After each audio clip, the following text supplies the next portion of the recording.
Okay pre, try natin tong inverter mo. Ito ay para sa AC. Yan, yung battery ko lubat yan. Palubat na pala yun. Yan, oscilloscope. Start natin ah. Yan, saksakan nito ref.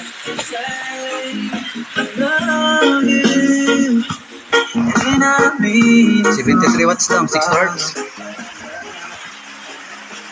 Start. Itong voltahe ko, siyempre mataas yun eh. Maliit lang yung aking battery. 12 lang yan. 12 and 20. Ayan. Start.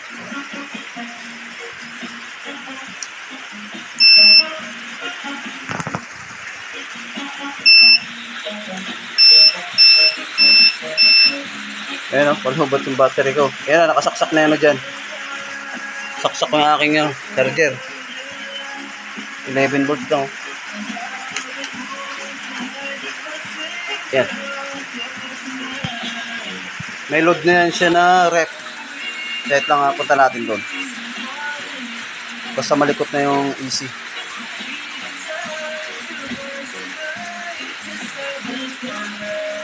Yan, nakasaksak.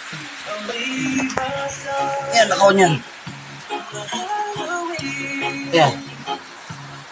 Number 2. Hindi kayo malubot yung battery ko. Oh.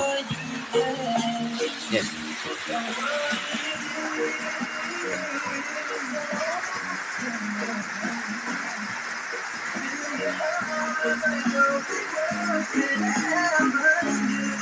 Matanggal, mga electric fan dito eh. Hindi mo kasi ginagamit rep.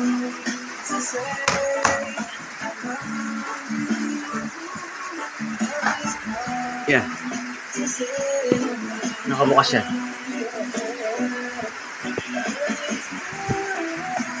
Bantot ng aking rep. Yan, freezer.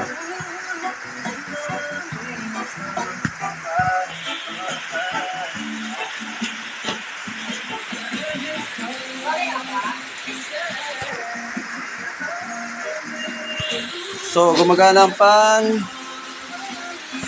Ang iyong output, siyempre medyo malikot-likot na yung point niya. May nakasaksak na yan eh. 13 volts. Yan. Siyempre, malikot na rin yan yung voltahe ko sa battery kasi nga humuhugot ang ating freezer. Okay na to. Pwede na. Okay. Thank you. Ibalot ko na.